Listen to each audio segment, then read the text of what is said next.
8 मई 1945 को जर्मनी ने allied powers के सामने अनकंडीशनल सरेंडर कर दिया था। सरेंडर के बाद जर्मनी को 4 ऑक्यूपेशन जोन्स में बांट दिया गया था।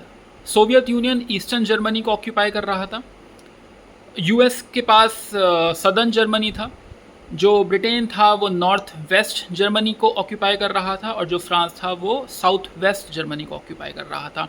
पहले चारों allied powers allied control council के नाम से एक ऑर्गेनाइजेशन बना के उससे जर्मनी को एडमिनिस्ट्रेट करना चाह रही थी, लेकिन प्रॉब्लम ये थी कि चारों एलाइड पावर्स का जो आइडिया था कि जर्मनी को कैसे एडमिनिस्टर किया जाएगा वो बहुत अलग था।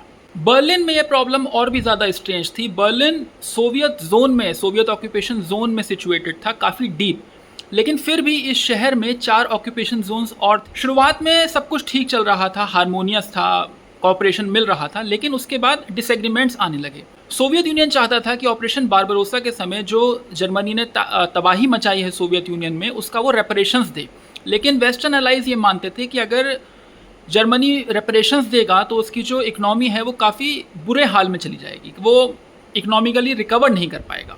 जुलाई और अगस्त 1945 में पॉट्सडैम कॉन्फ्रेंस हुई थी। यहाँ चारों एलाइज ने जर्मनी को लेकर 4 ब्रॉड प्रिंसिपल्स पर अपनी सहमति जताई थी कि जर्मनी का डीमिलिटराइजेशन होगा, जर्मनी का डीनाजिफिकेशन होगा, डेमोक्रेटाइजेशन होगा और डिसेंट्रलाइजेशन होगा। जर्मनी की जो आर्मी थी उसे डिस्बैंड कर दिया गया, जो नाजी पार्टी थी उसे अबॉलिश कर दिया गया, जो नाजी ऑफिशियल से जो पब्लिक पोजीशंस पे थे उनको हटा दिया गया था। लेकिन ये सब करने के बावजूद वेस्टर्न अलाइज और सोवियत यूनियन के बीच का जो कॉपरेशन था वो घटता चला गया। पहला मेजर इकोनॉमिक स्प्लिट आया 1946 में। ब्रिटेन और यूएस ने अपने ऑक्यूपेशन जोन को इकोनॉमिकली मिला दिया था, कंबाइन कर दिया था। इसे बाइजोनिया कहा गया। फ्रांस ने भी बाद में इसे ज्वाइन कर लिया तो इसे ट्राइजोनिया कहा गया। सोवियत यूनियन अभी भी अलग रहा।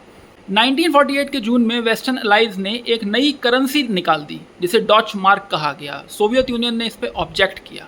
24 जून 1948 को सोवियत यूनियन ने अपना सबसे बड़ा एक्शन लिया। उसने वेस्टर्न ऑक्यूपेशन जोन और वेस्ट बर्लिन में जाने वाली सभी रेल, कैनाल और रोड कनेक्शंस को ख़त्म कर दिया। ऑब्जेक्टिव ये था कि वेस्टर्न अलाइज इस शहर को छोड़ के चले जाएं, बर्लिन को छोड़ के चले जाएं, लेकिन यूएस और ब्रिटेन ने एयरलिफ्ट ऑपरेशन शुरू कर दिया। एयरक्राफ्ट से सप्लाईज वेस्ट बर्लिन के अंदर पहुँचाई जाने लगी। सोवियत ब्लॉकेड फेल हो चुका था और 12 मई 1949 को सोवियत यूनियन ने ये ब्लॉकेड पूरी तरह ख़त्म कर दिया। लेकिन जर्मनी अब परमानेंटली डिवाइड हो चुका था। 23 मई 1949 को western occupation zone federal Republic of Germany या फिर वेस्ट जर्मनी कहलाने लगा, और कुछ महीने बाद 7 अक्टूबर 1949 को जो ईस्टर्न ऑक्यूपेशन जोन था, जो सोवियत यूनियन का था, वो जर्मन डेमोक्रेटिक रिपब्लिक कहलाने लगा, ईस्ट जर्मनी कहलाने लगा। और अगली क्राइसिस अब बर्लिन शहर में शुरू होने वाली थी।